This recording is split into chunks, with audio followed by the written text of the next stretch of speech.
الحياة بطبيعتها حياة تبدأ ببكائك وتنتهي بالبكاء عليك.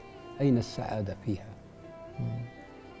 إذن وهل البشر اللي عايشين منذ آلاف السنين إنهم يمثلون السعادة على مسرح النسيان، إما بالمال أو بالعلم أو بالدين أو بالموروث.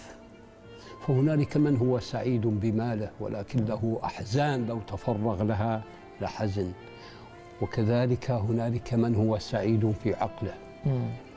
أنا لو أبت فكان عندي عقلي لأنا أسعد فيه لأني أصل للناس والناس يصلوني وأجد المحبة. إذن أنا هذه قوام السعادة عندي ولا يهمني المال. ولكن هنالك من هو أيضا سعيد بالمال.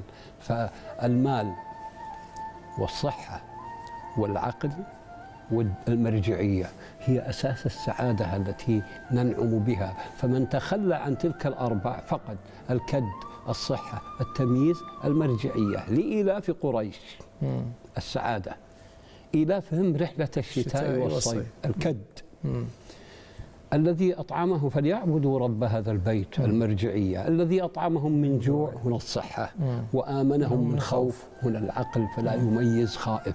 لذلك أنا أرى الحياة بين البكائين أحيا، والحياة قصيرة، فهل آن لي أن أستبين لذلك؟